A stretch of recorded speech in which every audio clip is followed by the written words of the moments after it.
right, greetings everybody, and welcome to Conflict Radio. Today is June 13th, 2024. Welcome to Conflict Radio. Let's see who we've got in the house. I see Sup and Stuff's in here, not quite human. Says it's going to be a good one. Hank Stalk is watching from the treadmill in the gym. D-Walk, fresh off work. Corona in hand. Jeremy McWhorter, how you doing from Wax Hall, North Carolina? I'm actually going to Wilmington in a couple weeks. Going to go visit my dad. We've got John in the house. Dr. Strangelove, how you doing?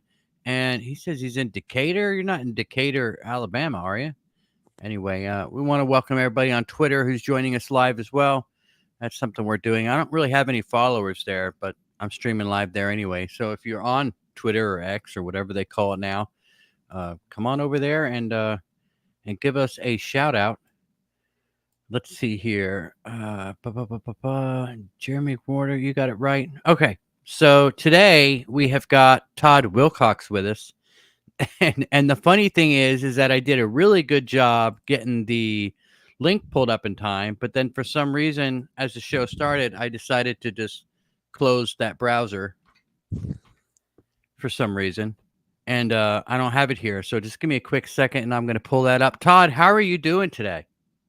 I'm doing great. I'm really excited to be on here, and I think we're going to have a fun time. Yeah, you know, I was looking at some of these notes and stuff, and I'm thinking, boy, this is going to be an interesting show. I've got already a ton of questions just on the information that I've sent here. Now, Todd, you have had a lifelong fascination with alternative healing, consciousness expansion, and human potential. Your first book, Slipstream Shaman, uses quantum healing for individual communities, the planet, and beyond, was recently published, and the next two books in the series will be out soon. Todd also loves talking about the paranormal and hosts your own radio show called My Side of the Universe. Where's that available? You can find that after it's on the radio, it goes to podcast. So if you just search My Side of the Universe, you can find that. There's also a link at my website, slipstreamshaman.com, to many of the shows. All right. Sup and Stuff says he follows me on X. So let's delve into this a little bit. What now? Slipstream Shaman. Why do you call yourself the Slipstream Shaman? To explain to us, I guess, what the Slipstream is. Sure. So the easiest way to talk about Slipstream is when I'm doing this work with my background in NLP, neuro-linguistic programming.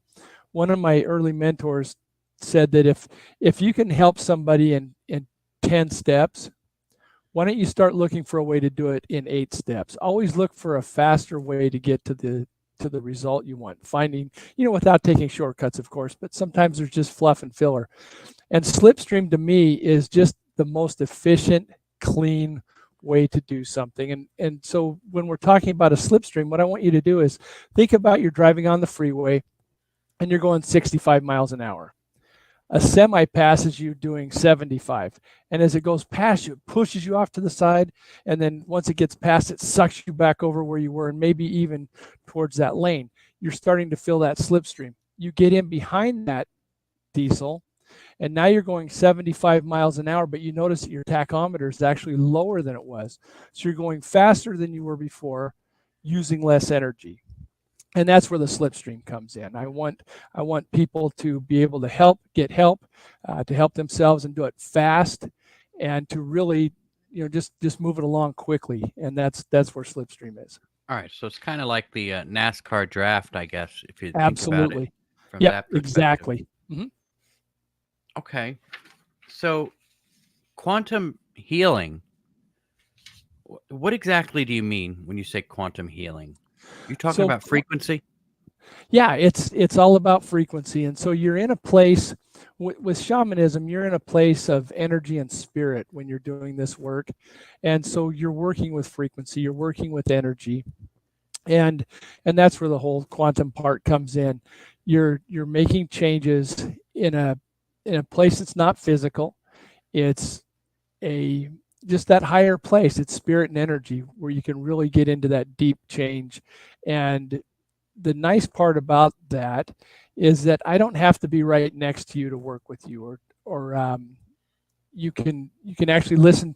Maybe you listen to this show in 2026. You're going to get the same energy, the same resonance from this show in 2026 that you are right now, and that's because when you're listening, you're going to that place of energy. And man, I've really convoluted this answer, but what it all boils down to is spirit and energy. And I'm going to turn off the comments because I keep peeking at them instead of paying attention to what we're talking about. Yeah. Well, we multitask. do an hour. Me and you will chat for an hour, and then we're going to open up the last half hour of the show for listener questions. So Perfect. if you guys do have a question, you can ask it now as we go, and I'll highlight it to ask it during the last half hour. So that's how we do it. It's perfect. And I'll go back to actually that pretty cool when we do. Yeah. Which one? I'll go back to the comments as soon as we get through. Okay. Part. I was thinking, what was there a question? Did I miss something? No, I didn't I'll highlight anything. All right. So basically, there's a lot of people out there that would suggest that these med beds already exist. Is that what you're talking about? So a med bed, are you talking about a meditation bed that you can? No, these med beds that you can actually get in, and it'll heal things like cancer and all kinds of things just by putting in the right frequency. Oh, I don't know. It's like honestly, I'm not familiar with that. I do believe that frequency is a big part of this. When I first started, I used a rattle to help me stay focused to find my way through this process. I don't need to use that anymore. But yes, frequency is very important, and I'm going to have to look in. I'm making a note about med beds. I'm not familiar with it, and it's kind of out of my wheelhouse. Sorry. Well, there you go. That's something to think about. I mean, it's a frequency healing thing. It's supposedly covered up tech that they're keeping from the people because the pharmaceuticals companies like making all their money. I don't doubt that it works. I was in a class one time, and there was a very high-level singer in the group, and she would be able to do the different tones, the A minor, B plus. I'm not a music guy, but she could make that vibration just with her voice, and some of those frequencies were amazingly relaxing. You felt good about the world with some of them. So yeah, I'm sure that there's absolutely something to that, the frequency work. Yeah. It's amazing. There's no money in the cure, right? Exactly. Follow the money, unfortunately. Yeah, that's the world we live in. And a patient cured is a patient lost. That's so unfortunate. So what exactly do you do? You just when you have these, I guess you have meetings with people and you try to give them frequency, or? So what happens is I'll just take you through an example. All right. I do some work with some doctors and nurses that do organ donation. And I got a call one night that said, "Hey, can you help this patient of ours, this young man? Everything's going south. He just got some new organs, but things are failing. We're worried about him. He may not make it through the night. Can you see what you can do?" And so I went into this meditative state, this quantum room that I work from, and I invited him in. And so I'm in a place of energy and spirit, and I invite his energy and spirit to join me. So you're at home doing this? I'm at home. Yeah, he's in another state. Right. I'm at home. He's in another state. But our energies are working together. I invite him in, and with him, I surround him. I have a warrior team that helps me find problems with people. I have a love team that helps me you said a what? rebuild them. A warrior what? Team that helps team? me. It's team. Yes, it's when I do work with most people, I'm looking for a problem, whether it's what I call a companion, something that's on them that started out as something good and then through time started to hurt them, or a parasite, something that started bad and has hurt them from the start, or an alien slash demon that is really a problem. And I use that what I call a warrior team to help me remove those from the people. And then I use a love team to heal them after that. We get rid of the problem and then fill them full of love so that nothing else gets back into that. And I can give you an example of one of those in just a second. So with this young man, I just brought in the love team, and we just filled him with love, just healing energy, love. And I could see him. He was gray when I first saw him come into the room. And as I was doing this work, I could see him standing taller and stronger and feeling happier. And then the energy came right out of the top of him and went out to different people in his family to help them as well. While I was doing that, I noticed that another little boy entered the room, and he was in much worse shape than this young man. And so once we were done with the person that received the organs, I started helping the person that donated the organs. And again, we just filled this person with love, got him looking good and strong again, his essence. And then again, the energy started coming out of him. And with him, I could really feel each tendril of energy that went to someone in his family that was hurting and struggling, making them feel better, giving them comfort. Here he had passed, he was an organ donor. His concern was with the family, making them feel better and sending that excess love energy to them. And while we were doing this, I felt compelled to ask his name. And I said, "Can you tell me your name?" And I'm not going to tell you what he actually said because this is confidential, but Yeah, that's fine. he told me he kept saying, "We'll say C, C." And so I'm thinking, C, is it Charlie? Is it Cedric? Is it, what does C stand for? And he repeated, C, C, trying to get it through my head that he's saying C. And I picked that up. But I could not figure out his name, but I knew there was something involved with a C. And then the next day I'm talking to the nurse that had contacted me, and she was super happy. The person that received the organs, the young man, was doing great, up walking around in really good shape. And I was so happy with that. And then I said, I did something, and I don't know if you can tell me this because of confidentiality, but I asked, the donor also came in. I told her about the whole experience. The donor also came to see me, and I asked his name, and he told me it was C. So I said, is his name like Charlie or something like that? He just kept telling me C, C. And she started laughing. His name was Cece. And so he was actually telling me his name, but I didn't understand. I thought he was just giving me an initial, and I didn't understand it. So that's how it works when there's not a major problem. Now, when there is something attached to a person or something has changed, what I call a companion is something that started as something that was helping that person.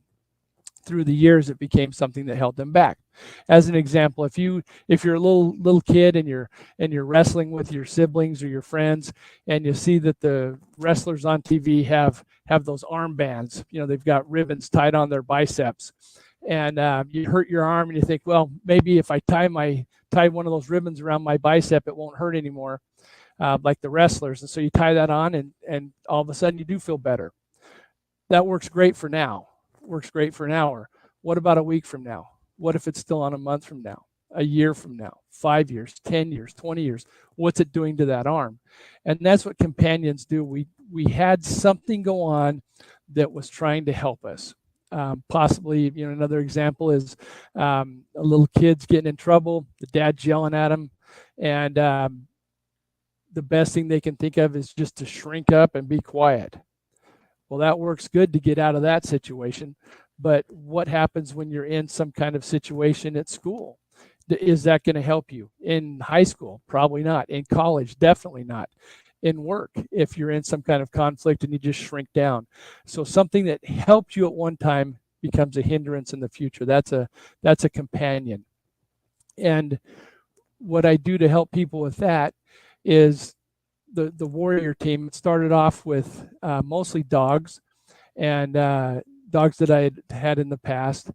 The first one was a little beagle named Desi, and she had this great nose, and she could, when I would bring the people in, even though we're in spirit, we're energy, we're not a body, she still had this ability to find a problem. So she'd sniff around these people and find it. And I worked with a lady one time that had heart trouble, and I didn't know it at the time, but Desi found this thing that looked like a rag kind of wrapped around her heart, and she pulled it out of her, and we sent healing love to this. Well, first we sent some cleaning love, cleaning energy to debride that item, and then sent healing love to it, and that rag transformed from a rag to this beautiful little blonde-haired, curly blonde-haired boy that just gave her a big smile and then went on his way.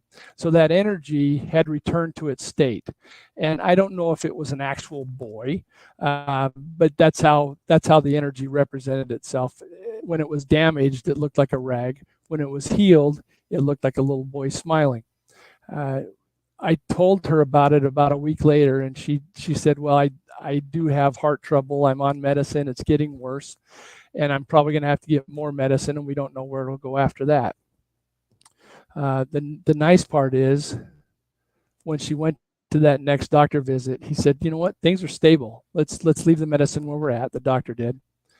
6 months later, he says, you know, things are looking good. We're going to look at reducing this medicine. And over the next year or two, she was completely off the medicine, and now she's back. Heart's in great shape. She's doing all the stuff she wants. She's active, and I don't know how to describe the result of what I do. I'm not saying don't go to doctors. I think we need our doctors, but what I believe the work I do and that I teach people to do is we remove that last straw. The medicine is doing its job, and we remove that last straw that needed to take place for them to heal, and got the energy flowing so that they could heal.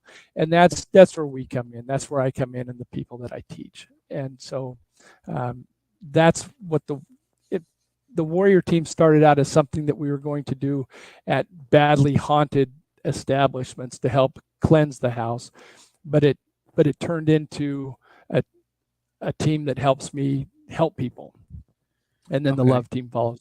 So it started out as like a ghost hunting thing. Yeah, this whole adventure of mine, I've always been interested, but I was on a paranormal team, and when you're doing that kind of work, you get to know other paranormal teams and the people on them. And I got a call one day from another team that said they were putting together a group of individuals from like 5 different teams to go help people that nobody else could help. And would I be interested? I said, yeah, I'd love to, but here's the thing. We might be going to help somebody that I didn't help or that you didn't help. What are we going to do that's different? It's just another group isn't going to help. You know, what's going to be different? So we started as a team looking at ways that we could learn more and be more benefit to people. And, you know, some of the people wanted to study demonology and things like that. And somebody mentioned, what if we got a shaman to teach us energy and teach us how to protect with energy? And man, that just hit home with me. I was 100% on board. The hair on my arm stood up. I knew that was definitely a trail I had to go down. And we invited a shaman to do some training with us. And one of the things I teach in the book and also on my online course is I want you to have your own journey. So if I tell you something is working for me, that doesn't necessarily mean it's going to be exactly that way for you. Find the trail you need, and don't just accept things blindly. The example of that is, while she was doing the training, she was teaching us how to find the energy in our palms and to start controlling our energy. And she was describing what hers looked like and how it felt. And that's not what mine was like. And I said, well, mine's different. She says, no, that's the wrong energy. You need to find this. And she's describing hers. I never could, because my energy is different than hers. Some people's energy is warm. Mine's cool. Some energy's bright. Mine looks like a sparkler now, but there's other people that have just this beautiful golden energy that looks like honey. Some people have multicolored energies that stream everywhere. Some people, you just don't know. Everybody's is different, and I don't want you to think yours is wrong for what it is. So I teach people find your path as we're doing this training, and it's okay if you're different than me. We'll still get a great result at the end. All right. So explain to me this quantum room you go in. What exactly is it? Is it just an extra room in your house that you've set up? No, it's a place in metaphysics. It's a place of energy and spirit. And so the way I found this room was I was using the rattles, and I was working on my energy, and I was just. So I'm sorry. I don't mean it. I just want to get it clear. So when you're using the rattles, is it like like I've seen movies? I guess Natural Born Killers is one of them when they're on the shrooms or whatever, and the shaman's kind of dancing around them with the rattles. Is that what you're doing? Are you just sitting in the chair, or you dancing? No, I'm not dancing. Believe me, you don't want to see me dance. I'm sitting in a chair, and I have various rattles that I've built. Here's one that I really like. It was kind of a weird looking one, and Go ahead, shake it around a little. Yeah, I just use this to help me get into the right frame.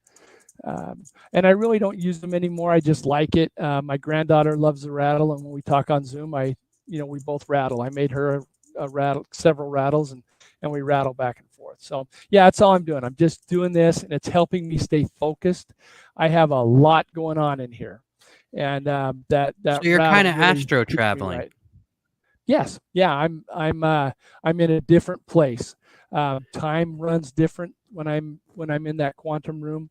I may feel like I may feel like I just had an hour-long session in there, but my physical body only 10 minutes has taken place. Or it might be the opposite. I might feel like I only spent 5 minutes there and an hour has taken place where my physical body is. So yes, I'm outside of body. I don't feel myself flying around or anything like that, but it's definitely not a part of my body. It's pure energy and spirit, and that's where the quantum room came from. It's just a place that it all condensed for me. When I first started, it was a place that looked like is there like barriers there? Is that where you get the term like it's a room? Can you see that there's barriers around you? Not for me. Other people definitely see the barriers. For me, the quantum room started out, picture being inside of a storm cloud, just gray swirling mist all around, and that's what it looked like at first. What it's since evolved into is I'm just floating in deep space now, and I still call it a quantum room, and maybe that's the wrong term, but it's still the term I use. But yeah, I'm floating in deep space now, interacting with the different energy ribbons that are going through space. When I'm you're in deep space. You're in deep space. I feel like I'm in deep space. Yeah, I feel like I'm in deep space. Now, when other people have worked on their quantum rooms, it's been anything from a stone pillar in the woods to inside a pond to somebody's favorite car to people on the moon, feel like they're on the moon. So everybody's quantum room is different. Quantum space maybe is a better term for it. But yeah, it felt like a room when I first started doing it. That swirling mist seemed like a room. If you ever watched the old Lost in Space, there was many different scenes where there would be a swirling mist and then something would walk out of it. It kind of looked like that. Or Alien. Yeah, know the movie Alien. It's got the mist and there's all the eggs all around. Absolutely. I don't know if I don't know if a misty room is something that I'd be real comfortable in, waiting for something to walk out in front of me. So do you see when you're in this state, do you see that the cord? I guess some people say there's like a cord connecting your body to your spiritual side. Do you know what I'm talking about? I do know what you're talking about, and no, I've never seen that. I know that I'm connected, and I think many times the cord is a comfort for people when they're doing that, and if they see it, they see it. But I never have. I've never worried about not being able to get back. What about And I seeing it on other people that have joined you in the room? Do you see no, that they have a cord? I've never seen the cord, huh? Oh, okay. Well, that's interesting. So maybe they were all dead. They don't have a cord, right? I mean, they weren't all dead, I guessing. I don't know. Most were alive. Yeah, most have been alive. All right. So what about the Aztec records? Have you seen any of those? I have not. No, I haven't. I haven't gone into any of the Akashic records or Aztec or anything like that. I do have an interest in doing some work like Edgar Casey did, and just seeing what I can find, what I can learn that way. But my time has been pretty much spent just developing this process to teach people how to do this and to help others. Okay. All right. So what other entities have come into the room that have been bad? So in the book, Slipstream Shaman book, there is a story about a friend of mine named Ron. Now in the book, any name that you see in there, with the exception of Ron, is an alias. Ron said it was fine to use his name and encouraged me to. He lives in Utah. He has been abducted multiple times, and he is. I thought this when I first started doing my radio show. I didn't realize how many people that have a Bigfoot experience have also had a UFO experience, and he's one of those guys that has had both, and he's also a ghost hunter. So he's fully into the paranormal world, and great guy, great friend. And he started having heart trouble, very bad heart trouble. And I asked him, is it okay? I always get permission from the person or from a parent or a spouse before I do anything like this. But I got permission from him to do some work. And when I first started bringing him into the quantum room and working with him, it was just small things that we were taking off, and he was feeling better, but not great. And then his heart really started getting bad. And I was doing a session with him, and I saw that there was this hose, and it was hooked to the back of him like a 2-inch suction hose, like you would throw in a pond to drain it, kind of looked like, but it almost looked it looked biomechanical. It looked alive and mechanical, and it was hooked to his back, and I could tell that it was sucking energy out of his heart. So I unhooked it, and it shot off and was gone. And I wasn't sure what that was all about, but he started feeling better. Well, a couple of weeks later, he started feeling bad again. And so I did another session, and that thing was back on him. Well, this time I wanted to see what was going on. So when I pulled it off of him, I held on so I could see. And as it was trying to pull away, the quantum room was that misty room at that time. An opening came in that, and I could see this alien. It had this gigantic triangle-shaped head, and we saw each other. It was almost like ET. We didn't start screaming, but as soon as he saw me, he hit me with this blast of psychic energy that actually knocked me out. I came to. I was in my basement in the room I was working in at the time, and I came to, and I was pissed. I was so mad at that point that I wanted to kill this thing. And, that's not a very shamanly thing to say, but I was really upset that it was hurting Ron and it knocked me out. So I went back into the quantum room, and I don't know what I thought I was going to do. But I went after this thing again, same result. It knocks me out. And I'm at a loss. I don't know what to do to help. Everybody, everything that I had helped up to that point worked out great, and it worked out great immediately. But here I am now. I can't help him. I can't help myself, and I was really frustrated. About 3 weeks later, I went in another time to do it. Same result. It physically knocked me out. And I started talking to a friend, and she said, well,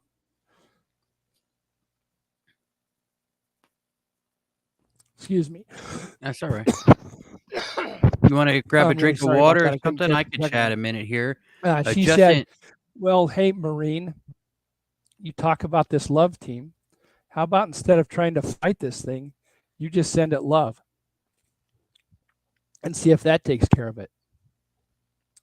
I thought, well, that makes sense. Let's try it. Nothing else is working.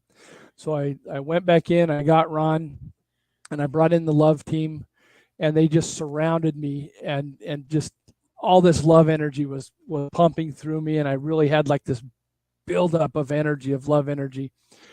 And I unhooked that hose from him again and pulled on it. That alien shows up, and I blasted it with love. I blasted it hard with all this love energy, and it hurt it. It didn't like that energy. It wanted no part of it, and it was pushing it back and hurting it, and then it disappeared.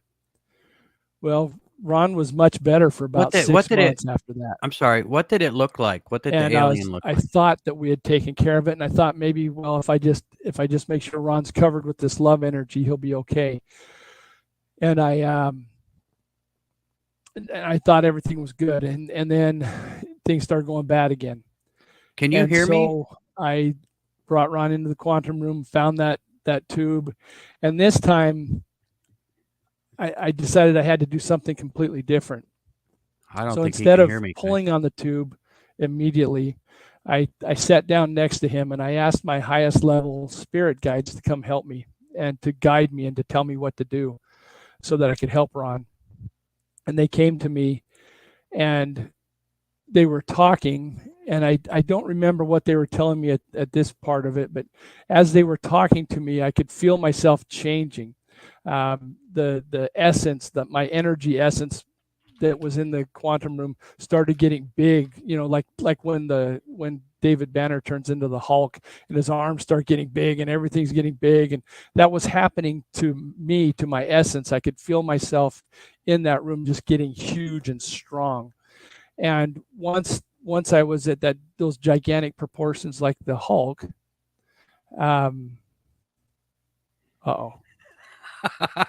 there we go. Can you hear me now? You can't hear me. I can. I'm sorry. Not that it would have stopped me. I was too busy talking. I'm so sorry. That's all right. Okay. I pushed the button trying not to cough on everybody, and I must have. Yeah, I saw. Okay, but you could hear me? Yeah. Okay. All right. So I was getting just this insane power, and then they told me they just started saying words. They were all three telling me at the same time: rip, tear, grab, drive, push up, smash, crush. And as soon as they told me that, I ripped that thing out of Ron's back, and that alien appeared, and I immediately went at him, and I like tore open the ship, that rip tear thing they told me to do. I tore open his ship, grabbed him, kind of did like a football tackle and just drove him backwards into a wall, shoved him up high, smashed him down, and then just started compacting him into this ball. I could feel parts of him breaking. He was probably, I'm guessing, dead at that point. But then I sent the whole ship into the sun and watched the whole thing. Very nice. I know. And here's my struggle. When I wrote the book and decided I needed to share my story, I knew that I had to be honest and tell the truth. How big was the ship? It was good size. It wasn't like the Enterprise D, but it was a good size ship. It would be something that could hold, I guess it could hold 20 plus people. I didn't see anything else on it with him, just him. But and you just threw the whole thing into the sun? Into the sun and incinerated it. But I wanted to tell the truth. This doesn't sound like something a shaman should do, right? But when you look at shamanism through the ages, they're a bit of a warrior breed. They're using metaphysics instead of spears and swords. So it's not out of the norm for some kind of violence for a good cause, I guess I should say. But I needed to tell people the truth that that there was something very violent and negative that took place to get to a healing with somebody. And Ron was supposed to die about 7 years ago, and he's still around. His heart's still in a very low state of operation, but he was pulled out of hospice about 7 years ago, and he's doing okay. He can get out in the woods and take pictures, and he doesn't have a ton of energy, but he's doing pretty good. These are the kind of claims that could get you laughed at, honestly. And but not here, because we never really know what it is that's going on out there. We know that there are entities out there that are sucking our energy from us, that they're literally feeding off of our negative energy, and the more negative things get, the better it is for them.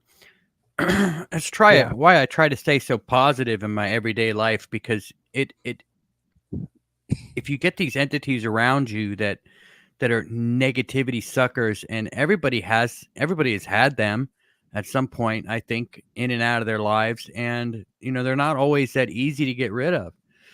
And that's pretty interesting that you could actually just throw their whole ship into the sun like that. I've never heard that before.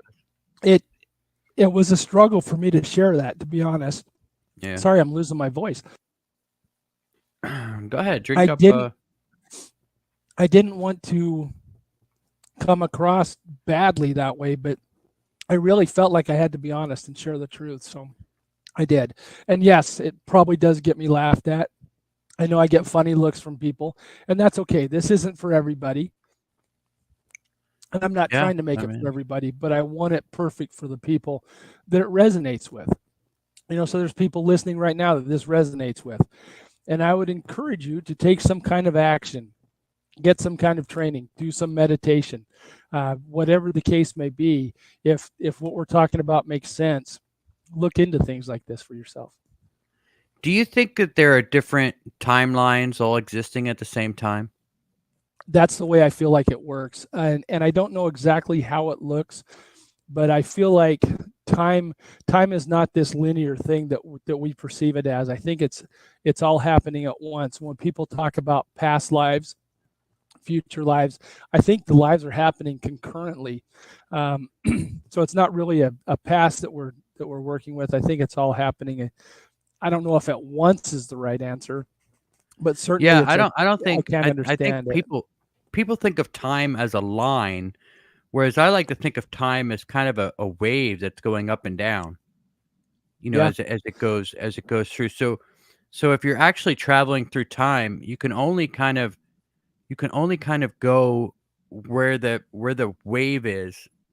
Like if you, I don't know, it's hard to explain, but if you're at the top of the wave, say, the lines, say the lines are going up and down as it's going across the screen, and you're at the top, you can only move time left and right. So, you couldn't go to, if you were at the top of your time wave, you couldn't go over to the bottom of the next time wave. You can only go straight over. Or at least that's what I think anyway. It's just kind of neat. And you know what? That's a good representation. The one that kind of makes sense in my brain is if you take, people talk about the thread of time. One day I had some thread, and I had it in my hand, and it was kind of balled up, and I was looking at it. I took this 2-foot long piece of thread and put it in my palm, and it was this little tiny thing where almost every part of each of the thread was touching the other parts. And that looked like the way time felt for me, where these long threads of time are wadded up together and touching, and all happening together. And I don't know if that's right or wrong, but it seems to make sense for me. Yeah, Dr. Strangelove says time is a staircase, which could be the case as well. I don't know. I just don't think it's a straight line. I agree with that 100%. Yeah. Okay, so let's talk a little bit about shadow people. Okay. All right, because does shadow people fall into the same ideas, like say the Hat Man? Yes. Yeah. So the Hat Man, or I call him the Watching Man. And for people that aren't sure what that is, there's this entity that thousands, hundreds of thousands, maybe millions of people have seen. It's about 6 feet tall, kind of broadly built, looks like it has a hat or a helmet, and usually looks like it's wearing some kind of long coat or cape, or like a duster from the Wild West. And they're usually dark, dark blue, gray, black. You know they have a face, but you can't see it. And some people talk about seeing eyes, glowing red or glowing yellow. I've talked to over 300 people about the watching man, and only 3 of them have seen eyes. And interestingly, all of them were retired police officers, all 3.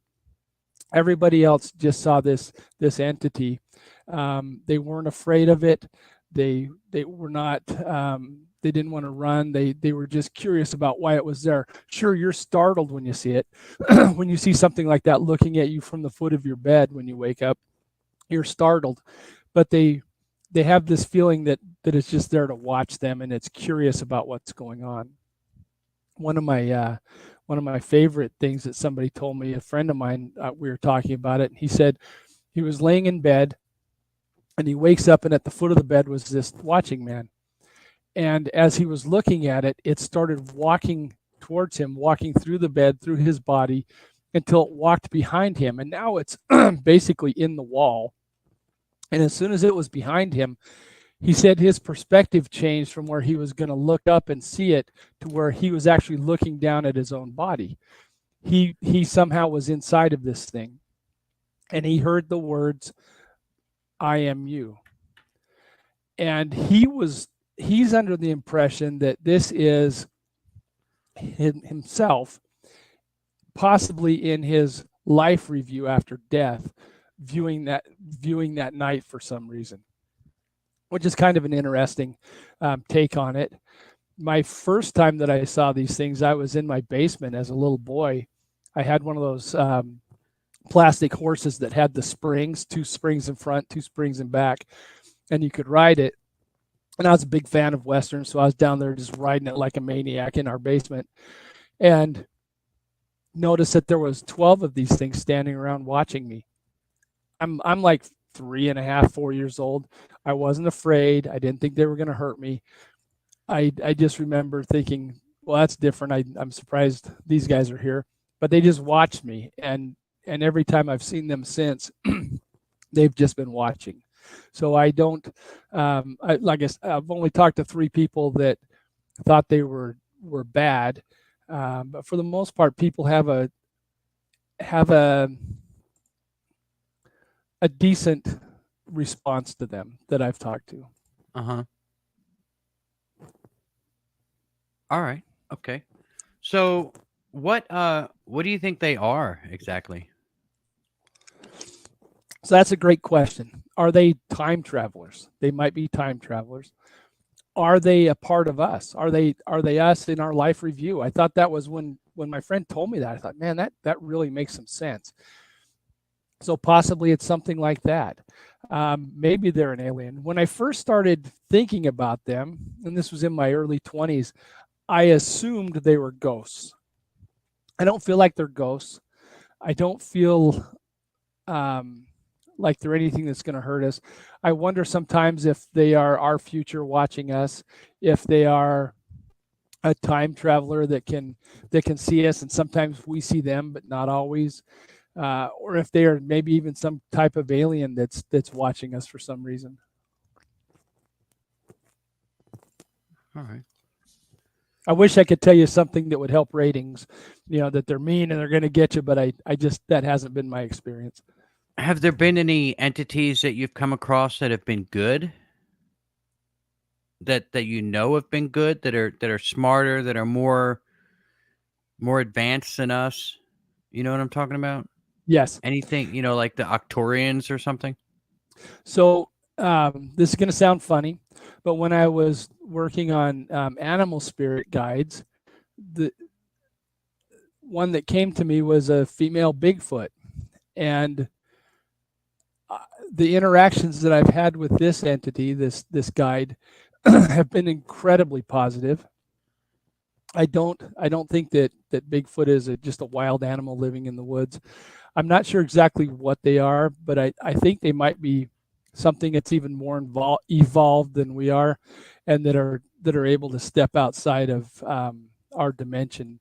When I had the strongest contact with this entity, I felt like I could just I was looking down a range of mountains, and I could see, I don't know, I'm guessing 20 miles or more down these mountains. And I really in my heart believed that if I would have went with this Bigfoot, I could have traveled that in, less than a second somehow, just be there really fast. So that one, that entity has been great. And it's funny now that you asked the question, I hadn't thought about it, but I do run into two things when I'm in the quantum room, when I'm working, that are very nice, that are very helpful, and they're always a feminine essence. I can't think of a single time that a male. Um, I think some of my highest level guides are male. I'm not 100% sure because they don't look like us at all. Um, but the good entities that I've run into have all been female, had female energy. Huh. Well, I guess men are kind of assholes. Most of us. It's part of our charm. All right. Do you feel like you've ever traveled in time? I do. I feel like I'm traveling in time a lot when I'm doing work, especially on myself. When I will follow a time. I will actually follow a timeline for me when I'm doing work to something that bothers me, and try to find the source of where that bother was, and change what happened, change the reality of that moment. And when I say change the reality of that moment, what I'm talking about is you can take identical twins in the same room, having the exact same thing happen to them. And 30 years later, one twin says, that was the most traumatic thing I'd ever been around. The other twin might not even remember that it happened or care that it happened, that it was such a minor thing that they don't even care. And so our perceptions of each thing that takes place in our lives creates our reality. And so when I'm doing work, especially on myself, when I travel in time, I will change my perception and try to maybe understand, if my mom did something that really hurt me, try to understand her motives, and take a lot of the emotion out of it and change the perception of the time so that I'm able to heal. And so, yeah, I do believe I'm traveling in time. And when you're in that place of energy and spirit, and time's different, you can travel that way. Like I was saying, sometimes I'm doing the work in my physical body, only 10 minutes has taken place, where it felt like I spent an hour or two in the quantum realm. Okay. So, what about abductions? We talk about that a little bit. Do you, what do you, have you ever tried to heal somebody who's been abducted, like by an alien? Yeah, and again, it's about the perception, and we work on that. And like with Ron, he was abducted multiple times, and it's a process he's still working on. He's not letting it go. Other people that I've worked on are ready to move on from it. And it's like any other traumatic event, whether it's a kidnapping or a rape or a fight that you got beat up. It's that perception, and changing that perception, so that you can live with it and remove the emotion. And I find that once you can separate yourself from the emotion of the event, you can start healing. And that's what we're looking to do by finding those parasites that are on people, or companions that are on people, and removing those and allowing them to start healing. Now, when you say parasite, is a parasite inside their body, or is it just like clinging to their energy outside of it? It's on their energy. It's in their energy. Yes. It's inside their energy. Yes. Yeah. So if you picture yourself as an energy body, Yeah, like when we're in the say you're just a quantum room, ball. Yeah, like an yeah, but energy we ball. actually look The we look like ourselves. For my perception, when I'm in the quantum room, I look like me.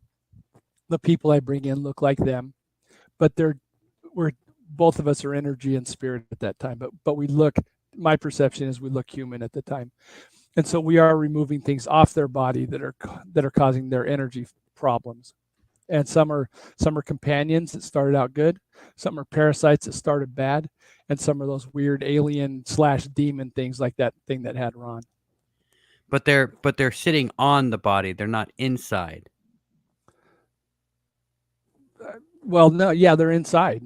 Many of them, some are just attached to the outside, but that rag that I told you about earlier, Desi actually Uh-huh. pulled that from inside that body. That it was an energy, the energy essence, the spirit essence, Yeah. That's kind but of she pulled what I'm it trying to out get at. of them. Yeah, Yeah. we were in different states. That lady was in a completely different state than I was, so I couldn't touch her physically. Neither could, and Desi had passed many years before. So we're not doing this in a physical realm. It's pure energy and spirit.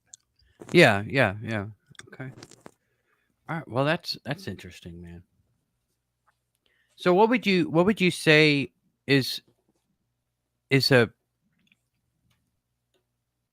all right. So I want to talk about abduction still, but I Oh want to yeah. ask, is there any kind of trait, or I don't know, is there somewhere you can go where you would have a higher likelihood to be abducted?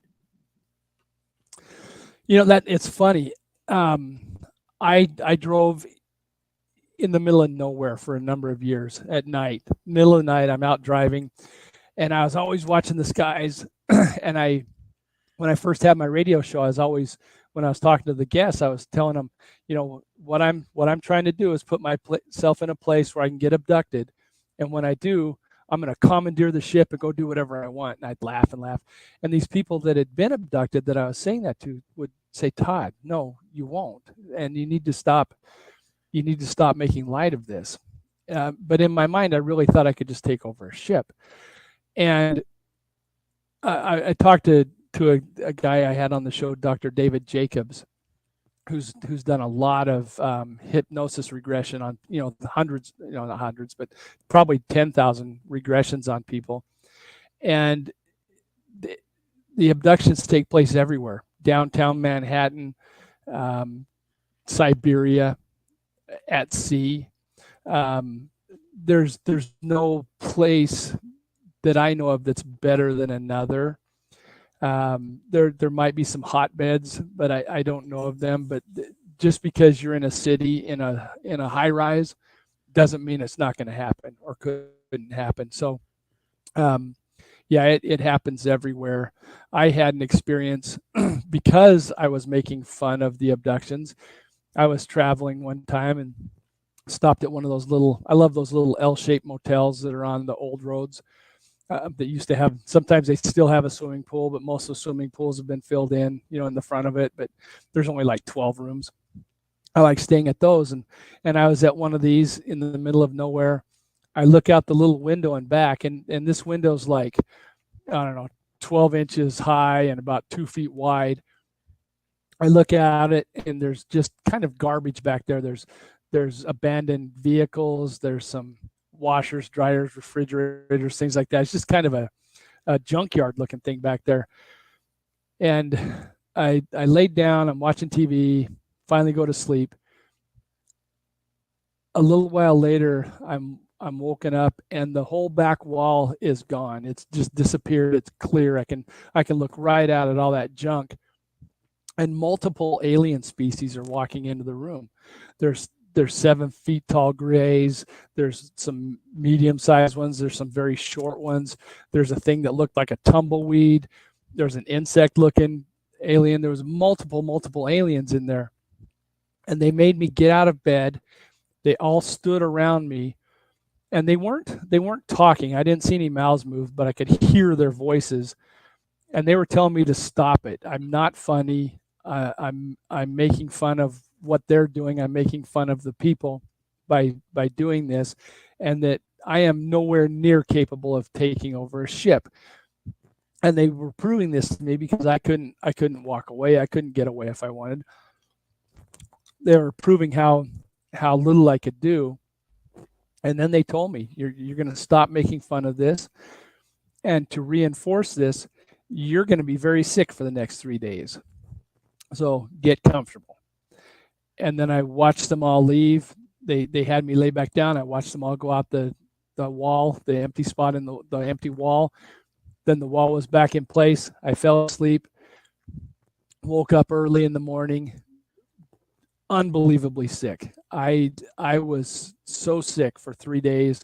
It was like the worst flu you could imagine. I almost wonder if maybe it was some kind of radiation poisoning. But it was just the worst flu you could imagine. Do you think that they made you lay down so that you wouldn't have a chance to jump through the portal they opened on your wall? Oh, great question. Have you ever thought of Have you ever thought of jumping through with them? I did not. Well, and I'm ashamed of myself. I should have, but no, I did not. I mean, obviously they opened a portal. I mean, these are interdimensional beings, are they not? Mm-hmm. I believe they are. Yeah, so do I. So I think that they're opening portals. So I think that they're, I wonder, if that ever happens to me and I start seeing them go through the wall, I'm getting up and I'm going through with them really fast. It's like, what I'm going to jump on that opportunity. I might not ever be seen again, but I'm going through that wall. Yeah, I'm with you, Michael. I missed an opportunity. It didn't cross my mind, and I'm glad you brought that up because I was picturing myself doing that as you said it. So, thank you for that. I'll give you something to think about next time that happens. Absolutely. So, do we have any? I guess you think they're interdimensional, and I do as well. But do we have any proof of this? Not that I know of. Now, one thing I would say is, like with Bigfoot, I feel like they're interdimensional, and the reason I say that is we've had virtually on every continent, any continent that has humans living on it has a Bigfoot type story. And they're not just recent, they're hundreds, thousands of year old stories. And so I think there's something, out there doing this, causing people to see these things. So many people see them, and they still see them all around the world. You find tracks in the woods that go, they'll follow them for quite a ways, and then the tracks just stop. There's no tree for them to have jumped into. There's no stream to jump into to make the tracks just end. They're just, maybe even in the middle of a meadow, the tracks stop. And that makes me wonder about the interdimensional, if they at that point just decided to leave. You've also, there's also stories about people shooting at Bigfoot and they disappear. There's a flash sometimes, or sometimes they just disappear. And we never find them. We don't find their bodies. We don't find anything left of them. And so truly that for my brain, that's what fits the best, is that they're interdimensional. And I believe that the aliens are as well, which allows them to travel the distances they travel. Yeah, well, I don't think that they're traveling distances at all. I think they're right here. I think they've been here this whole time. I think they're earthbound, same as we are. It's just that would make sense also. It's just different dimensions. The funny thing is that I'm starting to hear things like as we're going through, the sun is flying through the Milky Way, we're going into a period of time where we're becoming more aware of what's really going on, the Great Awakening, so to speak, where we'll actually be able to see these things in real life. A lot of them project to us what we should see them as. Like they can actually control our minds to where if I'm looking at a person who's really an alien, my mind is showing me that it's a normal person, when in reality it's an alien standing there. And have you heard of this phenomenon called demon face? No. Is that what you're talking about though, where they project what they look like? It is, but what's happening is because we're going into this area of space that's more into the light, they're going to lose their ability for them to actually cloak themselves like that to us. And a lot of people are starting to see these things for what they really are. And it's really interesting. I suggest maybe you look that up. It's called demon face syndrome, I've and got to know. it's some really interesting stuff. So you're learning too. Absolutely, absolutely, That's how you know you're on a good show when you're without learning as well. question. If I make notes, it's a good show, and I've got notes. You've done well. Yeah, because I mean it's a fascinating thing, and to think that I don't know, maybe a year, 2 years from now, we'll be able to see these things everywhere they are. That they won't be able to hide it all. It's just fascinating to me, and a lot of them say, oh well, you could see them wearing masks now to prevent that, blah blah blah. And I mean, I got to admit, I've watched some stuff where it looks like they're wearing a mask.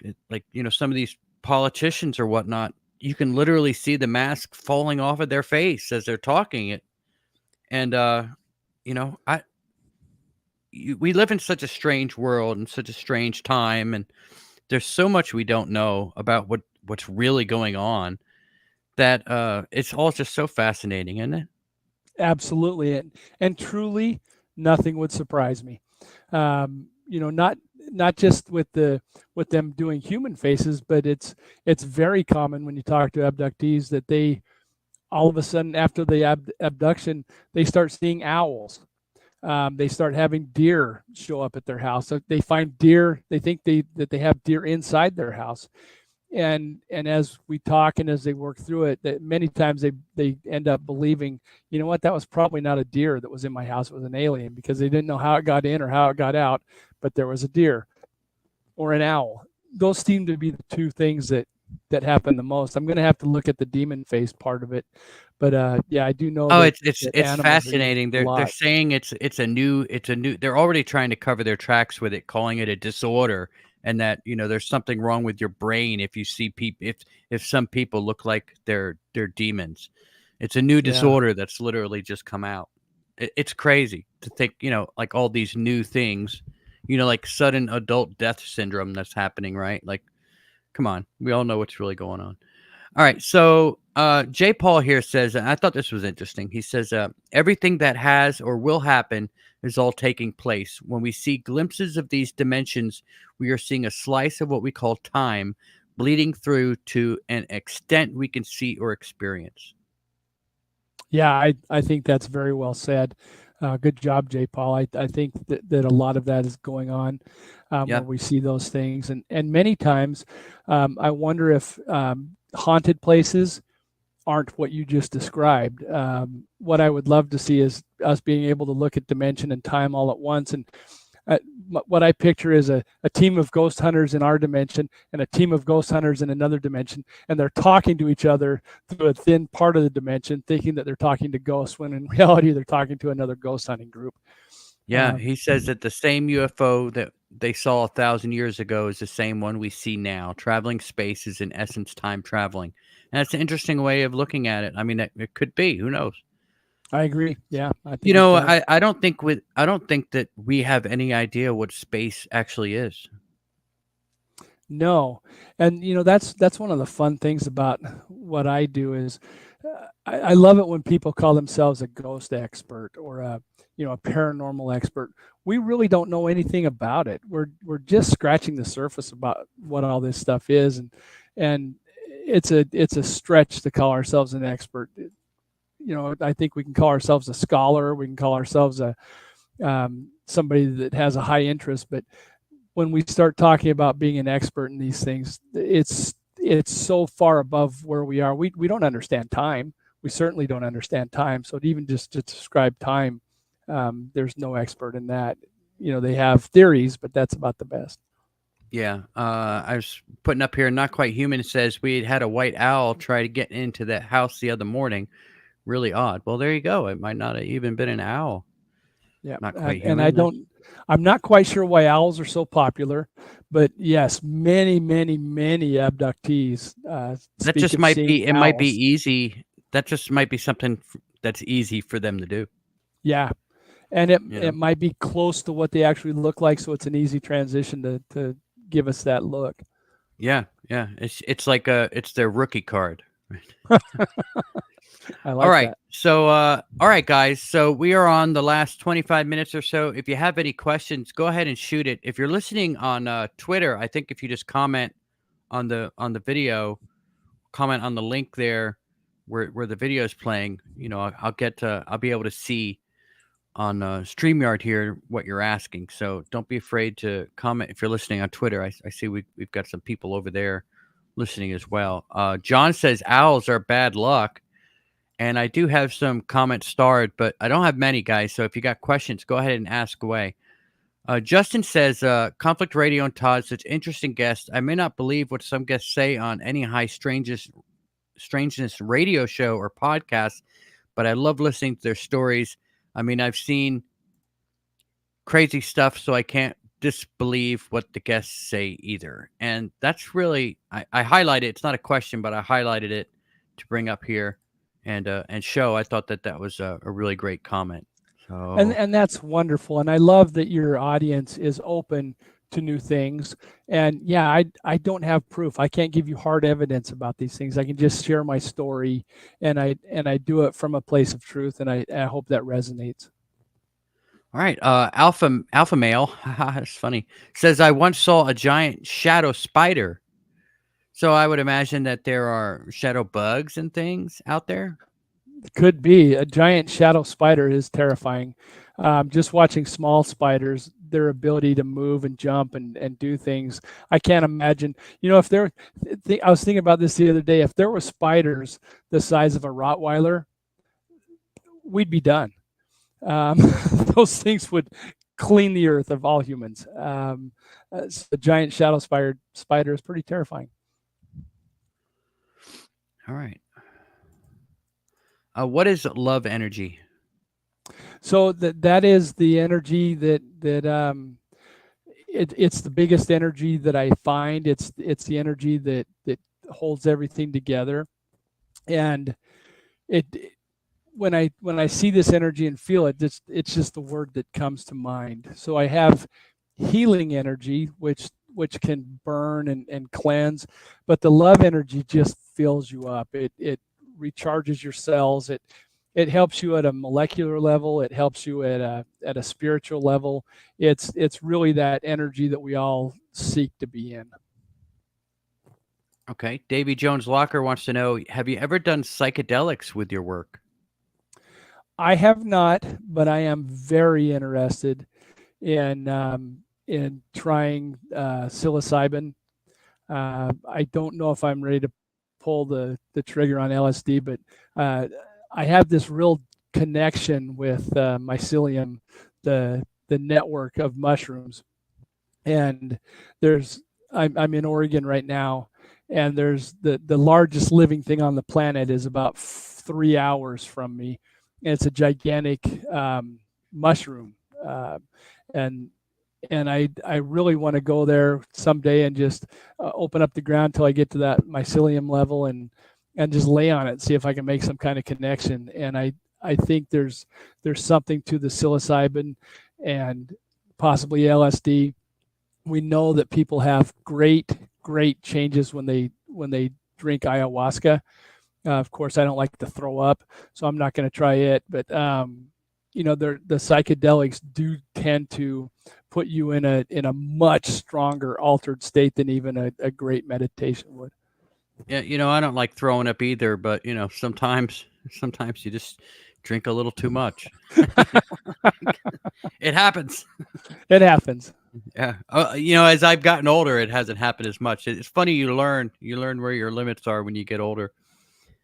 All right. Yes. So let's see. Oh, another thing I wanted to talk about on that. I did mescaline once, and I guess it was old mescaline that this dude had that he lost in his car, and it was lost for like 3 years, and then dude found it under his seat. And we had a bunch of people over, and he was like, "Look, this stuff's probably bunk. It's probably not any good. Blah blah blah. Let's try it." So we each did 2, and then about 2 hours had gone by, and nothing had happened. So we were like, "Well, let's just split up the rest of this, and maybe we'll get a little bit of something." So we all did like 5 more, and it didn't end well. I literally thought I was dead, and I couldn't remember who I was, or what my name was, or anything. I didn't know anything about myself except that I was from Earth. That's all I knew. I was like, I'm dead, and I'm from Earth. I've got to, I don't know who I was. I was trying to figure out what my name was. Like, Yeah. I didn't know anything about myself, and that did not end well at all. So I don't recommend You that to anybody. you Just have to be careful. Be very Yes. careful what you're doing. All right. Yeah. Jay Paul says everything that has or will happen is all taking place. When we see a glimpse of these dimensions, we are seeing a slice of what we call time bleeding through to an extent we can see or experience. Yeah, for sure. And this was up a minute ago, and Jay Paul nailed it. It's absolutely what I believe is that we're seeing that bleed coming through, and we're able to move, sometimes move through time that way. But yeah, I think he's dead on. It feels right for me. All right. He also says that shrooms are great. Be ready for DMT. You will meet entities and you will interact. Yeah, I've heard about these DMT entities, and it's just a little creepy. It's a little creepy. Yeah. But I guess we don't have any questions here. So why don't you tell us a little bit more about your experiences? Sure. Excuse me. Yeah. So one of the things I'll tell you is when I do this work, I have to immediately take notes or I forget it, or I now use a dictation program on my phone, and I just talk while I'm doing this work, because my brain doesn't process things the same. Our physical brain doesn't process what's taking place in energy and spirit very well, and it's gone very fast. And so while I was able to tell you stories before, it was because I wrote them down and I've talked to people about them, and now I'm able to relive those.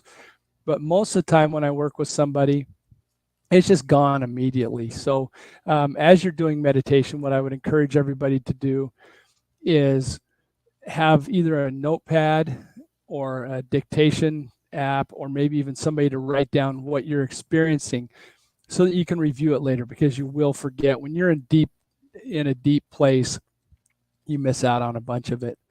And then I would also just say, if you feel, a lot of people just feel this anxiety, and I worked at a big box retailer. I was a manager in a store, and you just never get enough. And when I worked nights, I knew at 8 o'clock at night that I wasn't going to be able to get done everything I needed to do, and I was going to be in a heap of trouble the next day. And it didn't matter if I got 5,000 things done, I would be in deep trouble for 5,001 through 5,010. And I would start getting this sick feeling in my stomach.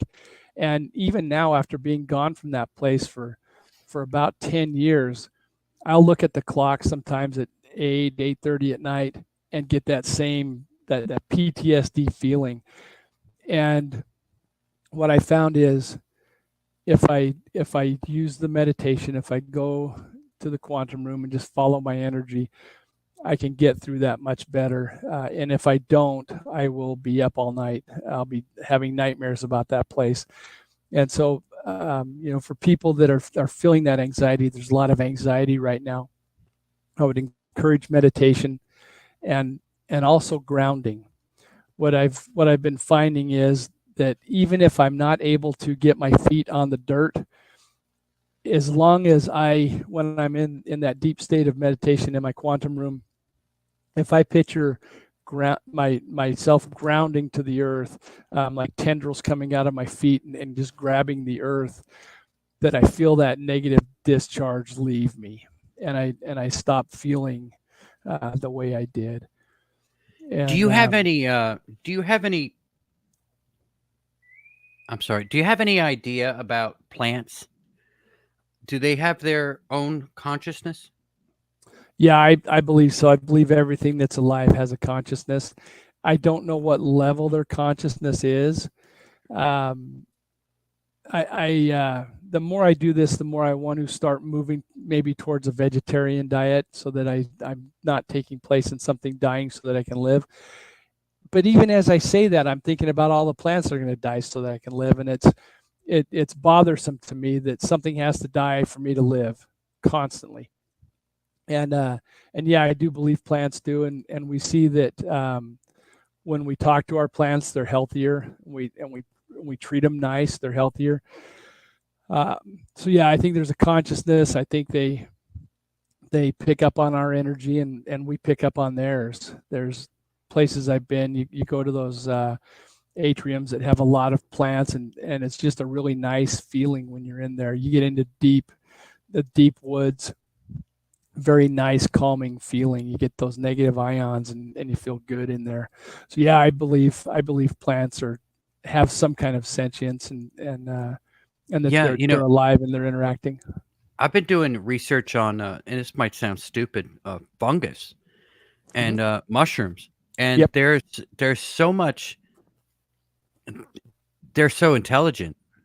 I don't think people understand just how intelligent fungus is, and how Yeah. widespread it is, and how connected to the entire world it all is. It's really interesting, and not only that, but I'm starting to wonder if there isn't some kind of uh, plant plant that has evolved into an intelligent species. It And I don't wouldn't think that surprise that's out me. of the realm of possibility. Yeah, and the mushrooms, like you're saying, that place in Oregon that I want to go visit, that has the largest one in the world. I'm That's hoping to dying. make That's some kind of dying. contact. Yeah, That's dying. we don't It's want it to. fascinating because the trees aren't trees. They're all just shoots of the fungus. Yeah, That's just an interesting place. without question. When you watch what the mushrooms do, they will actually help move nutrients from a big strong tree that has too much to a younger tree that's growing, and take some out for themselves. Sharing the wealth, helping everything grow. It's a wonderful metaphor for what I hope that the human population turns into, where we're all working together and building each other up instead of tearing each other down, understanding that we're all from one place and one energy, and stop fighting with each other, and work together and see what we could accomplish. I think Well, the yeah. things we could That's accomplish are crazy.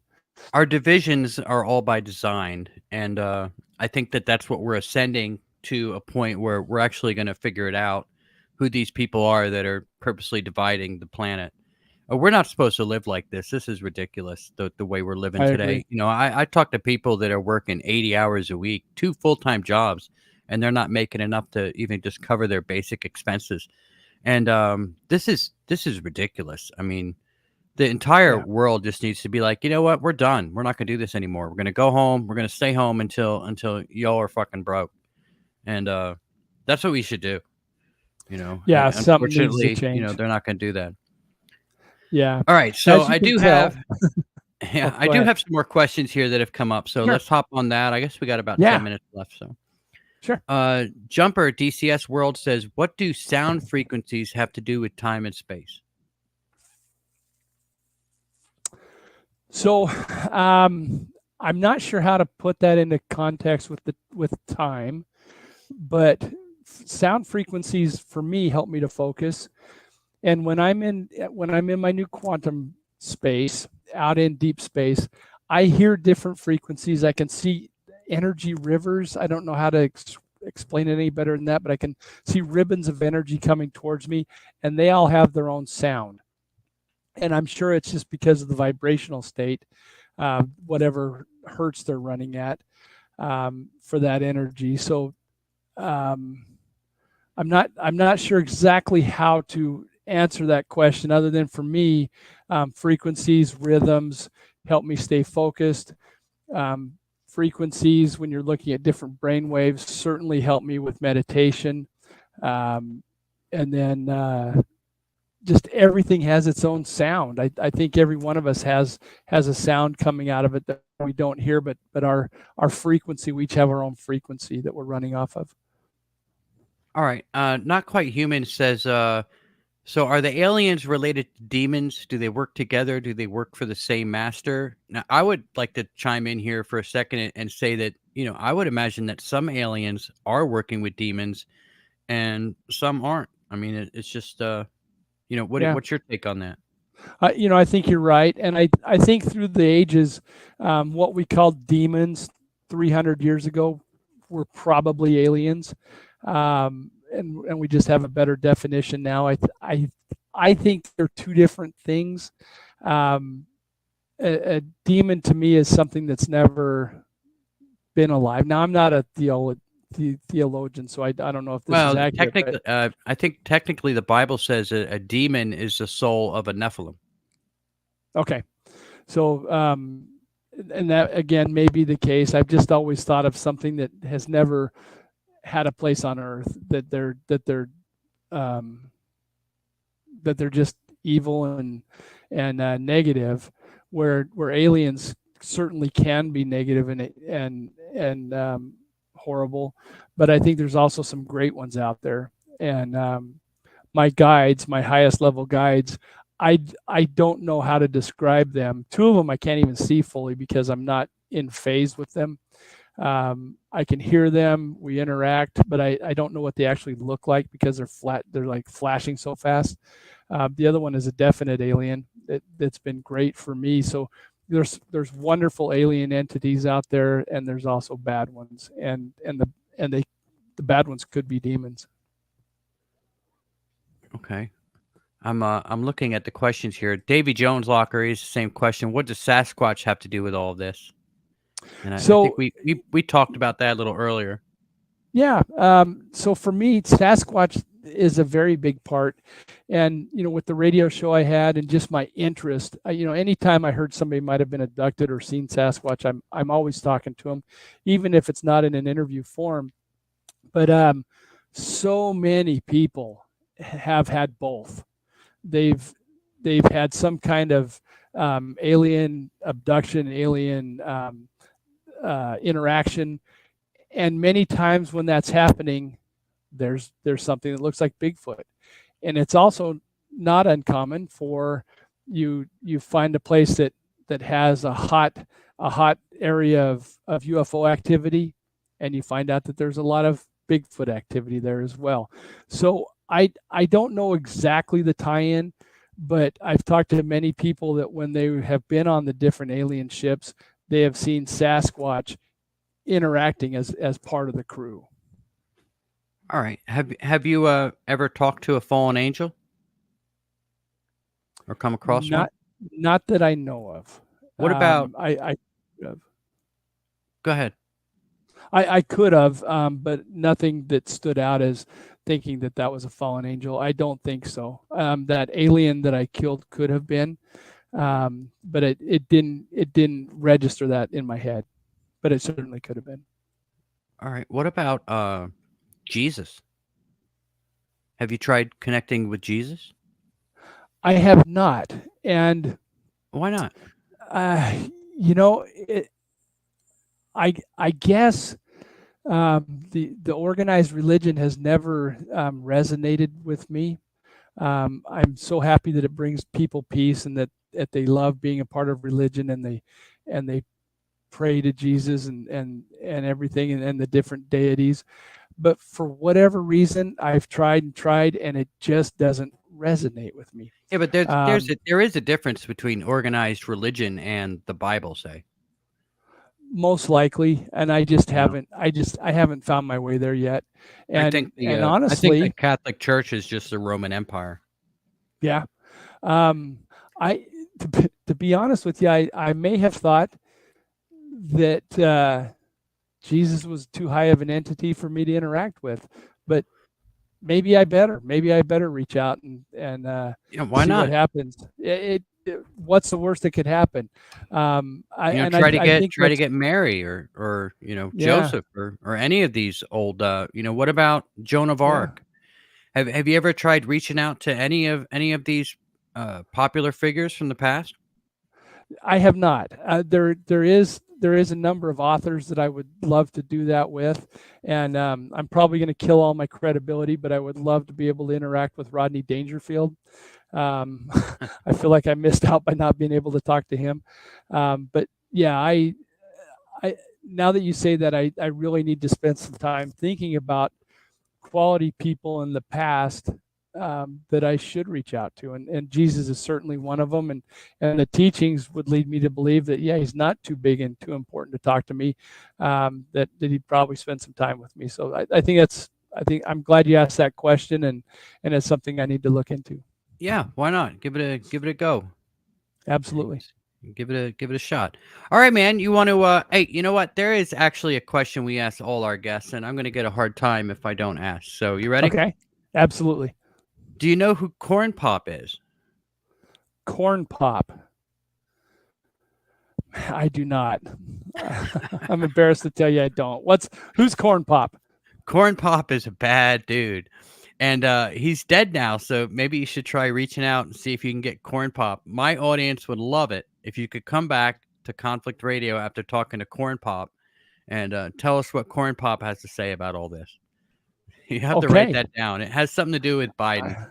I'll tell you that. I did write it down, and so see I will search out. See if you can go talk to Corn Pop, find out what his story is, and then get back to us. That'd be awesome.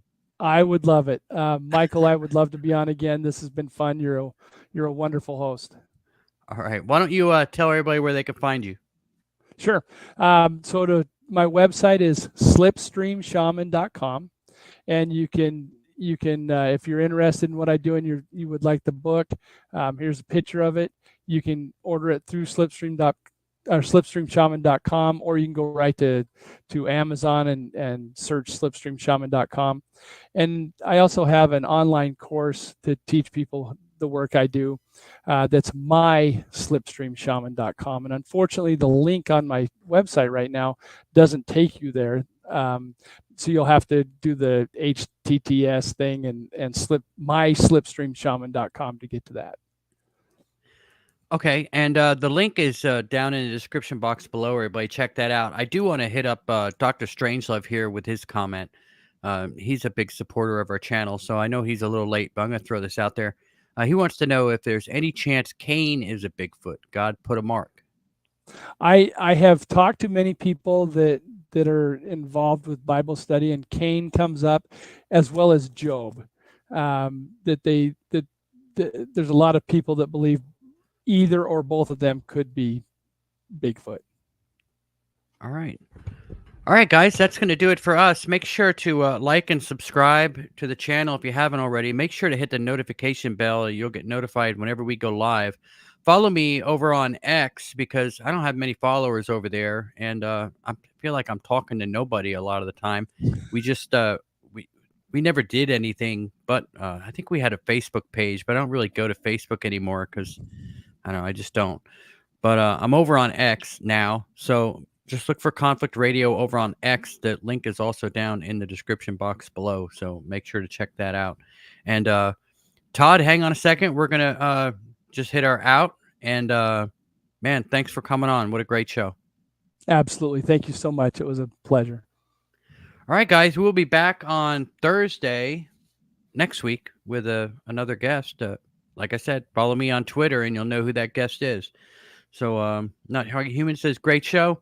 Until next time, guys, batten down the hatches and be safe.